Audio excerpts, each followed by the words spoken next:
Of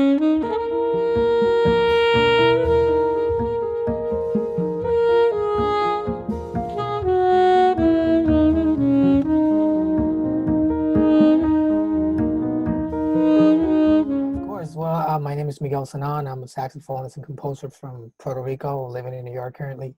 And I'll be coming up to Atlanta to perform at the First Center this Saturday, the 27th. So we're going to talk a little bit about that. I'm very excited about it. Okay. Well, we're glad to have you in Atlanta. Have you been here before? I have been there before. I was actually at the First Center about a year ago, I want to say, with another band, and I've played at the Jazz Festival before, amongst other things, but those were the most recent visits. All right. Wow. All right. Well, welcome to Atlanta.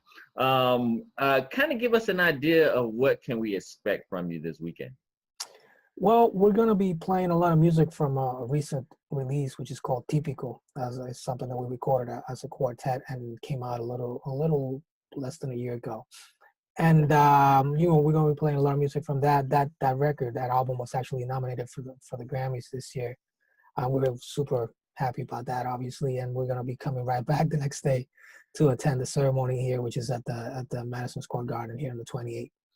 All right. Well, congratulations to you. Are you pretty excited about that? And kind of, is that something you've always dreamed of, being nominated for a Grammy and maybe potentially winning one? Yeah, I mean, it's always exciting. I've actually been nominated a couple of times before, but this is the first time in a long time that they've had it in New York. So I'm super excited about it being here. I'm planning to take the subway there if it's not too cold, You should get your little GoPro and just follow yourself, so you can track your and vlog for yourself. That'd be kind of interesting. I think I would want to watch that. Okay, I'll think about that. Now, I also know that you're a native of Puerto Rico. Mm-hmm. And kind of give us an idea of what sparked your interest to get into the music and start your musical journey. Well, I grew up around a lot of music in Puerto Rico. That's sort of part of everyday life there, just like a lot of places in Latin America. There were no musicians in my family, but my mom was always playing music, and my dad played a little percussion. And, there was something going on all the time. And I developed an interest in music early, and around age 11, I started attending a school there that was specialized for music. So it's you go there from 7th grade to 12th grade, middle school and high school there. So I went there for 6 years, studied classical saxophone there. I was always, like I said, I was always really into music. I never really thought about it as something that I would do in my life. I just really enjoyed it, like I enjoyed all the things, when you're young. But at the end of my period there, I discovered jazz music through friends and people passing around tapes of all the greats, and I really became passionate about music then, and it's sort of drastically changed the course of my life and made me basically want to pursue a life in music, which is what I've eventually done, and that eventually led me to come to the United States to study, and ended up in New York. Well, we're glad that you made that decision. I guess another smaller decision as you got into jazz. Now, what made you kind of choose the saxophone as your instrument? I know everyone thinks it's kind of sexy, right? It was about, kind of made it famous in his, presidential run initially. So Yeah. What kind of drew you to it? There was definitely nothing sexy about the decision. I got to school. I remember the first day of school at that performing arts school where I attended. And the first day you're supposed to choose an instrument, and I had kind of made up my mind for some reason that I wanted to play piano, but a bunch of people had the same idea. Obviously, it's a popular instrument, so I got there a little late, and all the spots were taken, and I had to choose something else. And they said, you have to do. It was maybe oboe, guitar, bassoon, and saxophone. And out of all those, the saxophone just seemed to make the most sense for some reason. So I ended up picking that for no reason whatsoever. Eventually, obviously, grew on me and it became my instrument. But at the beginning, I really just wanted to play something, and the saxophone just happened to be what was available. Now, was it something that you took to immediately, or did it have to kind of grow on you? No, I took to it immediately. I mean, I was excited about playing an instrument. So I took it seriously from the beginning, and I put a lot of work into it. I mean, That was a really, really good school. I had some really good training there. So from the beginning, they kind of get you into it and they give you the proper tools, so you can grow on the instrument. Now, had you envisioned yourself at this time being an international touring professional musician as you are today? Or if you had not, then kind of what was your vision for yourself at that time? I definitely didn't. I think my vision was really to be able to play music for a living. That would have been enough for me. I came to the realization that music fulfilled things within my life that other things didn't, and made me feel things that other things didn't.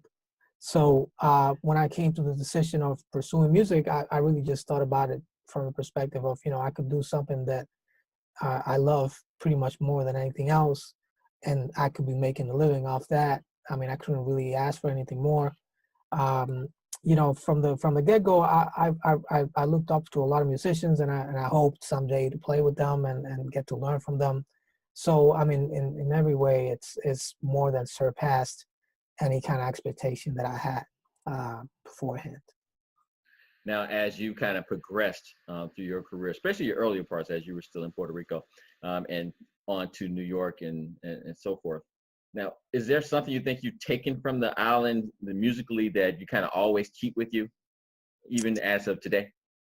Yeah, most definitely. I mean, the process of connecting to the music of Puerto Rico, or reconnecting really, came later, within my musical development. I came to the States because I wanted to study jazz, and I couldn't do that at the time in Puerto Rico. And I basically immersed myself in the music for a very long time, and that's all I did. That's all I listened to, all I practiced. And it wasn't until I got to the point where I had to I didn't have to, but I started kind of asking myself what I wanted my music to sound like, and what I wanted to represent as a musician within the jazz community. So that's what kind of took me back to the music of Puerto Rico, and took me back more from a researcher's perspective. I went back and studied a lot of the music that I knew by ear, but I studied the history and the development of music and learned it the same way I had learned jazz, kind of like in a deeper, kind of like more grand roots kind of way. And through that, I was able to find a voice, as a composer, as a conceptualist, and still now, I feel that Puerto Rico and Puerto Rican music always, it kind of brings me back, and I mean, it's interesting what perspective does. I was there and all that music was around me. I didn't really think anything of it. It didn't really feel special because it was just there. And now when I see it from the outside, it's really what connects me to the idea of what Puerto Rico is, what being a Puerto Rican and a Latin American musician means to me. So I've been able to connect to the music that way. Hmm. Well, I mean, that it's never, it's always a good thing when you can find your voice, and especially find it in your motherland, like you did in Puerto Rico. Uh, I know that you also was a founding member of the SF Jazz Collective. Kind of give us an idea of why you thought you needed to do that, and what was the initial reception from the artists at that time? Well, yeah, I've been in that band from the first year. Like you mentioned, I was one of the original members and the only one that still remains in the band, actually. Um, the idea for the band was actually pretty simple. I was, the individual that reached out to me was Randall Klein, who's the founder of SF Jazz, also the founder of the SF Jazz Collective, along with Joshua Redman, the great tenor saxophonist. And they were the ones that came up with the idea of putting together a group of musicians coming from different fields, different generations, all jazz musicians, but with different perspectives. And for some reason, they thought of me from that first year. So when they called me, it was really a no-brainer when they told me it was going to be in the band, what was going to be happening. I mean, we were going to be commissioned to write music and rehearse, get to tour around and make records. It's like I said before, when I started playing this music, that's basically what I wanted to do. Just play with great musicians who inspired me. So it was kind of a no-brainer. And the band has really developed into something that's, I think, is really unique in the jazz world, in the music world, really. I mean, it's a truly collective ensemble. There's no leaders in the band. We make all the decisions together. We come up with the repertoire. We rehearse, run the rehearsals together. And it's a really good unit. I mean, it's changed over the years in terms of the personnel, but there's always great musicians in there. And it's just a really, really good thing. I mean, it's just really always inspiring to be part of it. Now, is there a particular thing that you always try to make sure you keep in SF, a collective recording? Is there a certain theme, or is there a certain element you always like to try to include in it? Yeah, well, usually the way it works is that we're commissioned to write two pieces every year. One is an original piece, and the other one is an arrangement of a chosen composer. So every year we choose a seminal jazz figure, and we arrange their music for the ensemble. So we worked on, I mean, right now we're working on Miles Davis. We've done Thelonious Monk, Coltrane. We've even explored the music of you know, Stevie Wonder, Michael Jackson. So there's always that side of it. So it's like we're working on two repertoires, and the idea is that those two repertoires, they sort of portray different aspects of the personality of each member, and the sort of macro personality of the ensemble as well. Oh, that's pretty cool. So you guys kind of show a little personality of each person that you're choosing to spotlight, per se, right? Right. So the arrangements and the originals as well as our playing, obviously, but that's sort of meant to portray each arranger and composer's personality, along with everybody else's. Okay. I know the group has gone on to, have a lot of notable jazz musicians involved in it. Kind of give us an idea of some of your past and current members, and kind of what are you most proud of regarding the success of the SF Jazz Collective? Well, I mean, we've really had some of the who's who in terms of the jazz world. I mean, you could go anywhere from Joshua Redman, who I mentioned initially, Nicholas Payton, Brian Blade, Joe Lovano, Renee Rosnes, Eric Harland, Bobby Hutcherson, who was also a founding member. I mean, there's been so many. The current band has a lot of great musicians: Sean Jones, Edward Simon, Robin Eubanks, and Atlanta a resident, David Sanchez is my brother, also Puerto Rican tenor saxophonist, is in the band as well. So it's always great. I mean, it's like I said, it's a unique band, not only because we get to work on a very specific repertoire as a composer's band, but also we get to play a lot. But also in terms of the level of the musicians is very high, and that's something that we're proud of. When someone is going to come into the band, we all get together, we make the decision collectively, and in terms of like how that person is going to fit with the band musically and personally too. So it's just a very unique ensemble. Now, as you're making that decision of who's going to join the band or who may have potentially joined the band, is that a heated argument, or you guys draw straws, or you vote on the person? How does that work? How does that process work?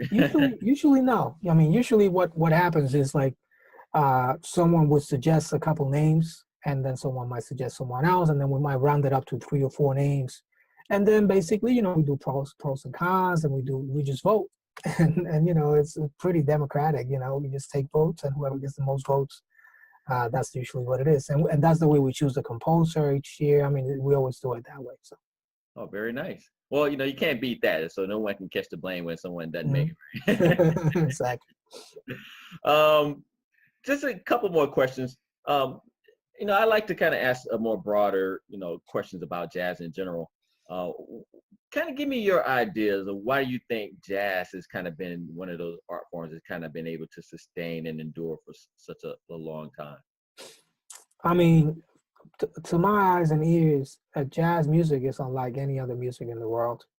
I see it as folkloric music from the United States, so something that came out of a mix between elements that came from Africa, some native elements from America, and elements that came from European music, and came together in a very, very unique way, in a specific area of the United States, specifically New Orleans and the southern areas of the United States. And I feel that not only is the music very unique in terms of the way it grew, but also in terms of how it's evolved. I mean, it's only maybe 100 and something years old, and it's evolved extremely rapidly. And one of the things that I really love about the music is that it's always been very, very inclusive. I see jazz today as a genre that's like very global, inclusive of genres and musicians from all over the world. I mean, you can listen to music from some of the giants of this music today: Herbie Hancock, Wayne Shorter, Chick Corea, Wynton Marsalis, you name it, and their music will have elements of music from all over the world, and you don't have to like put down a label and say, this is what they're doing, or this is what they're doing. It's basically all jazz. So jazz has become this really global phenomenon that keeps growing and keeps expanding and keeps basically raising, um, barriers and frontiers and opening up to music from all around the world and musicians from all around the Mm. Speaking of musicians all around the world and how it's keep expanding, what do you hope to add to the jazz tapestry after it's all said and done? world. It's hard to say. I mean, from the get-go, when I started kind of putting my own music and my own bands together and making records, my goal was just basically to be honest, for that music and those recordings and the shows that we played, to be an honest representation of what I am, with no pretenses. I'm basically just putting myself out there, the way I hear music and the way I think about the world, and hoping that people can connect with that. Um, Obviously, as a Puerto Rican musician and as a Latin American musician, I do feel a sense of responsibility in terms of how I represented myself and how I'm representing the music and culture from my country through the vehicle and the platform of jazz. So I know that through my music, a lot of people are discovering things about my country that they wouldn't have discovered otherwise. So I do feel a sense of responsibility, and I hope that, as time goes by and eventually when time looks back into what I've done as a musician, that comes to the light. That I feel like I was compromised, with the cause of representing my country well, representing Latin America well, and just being honest as a musician. All right.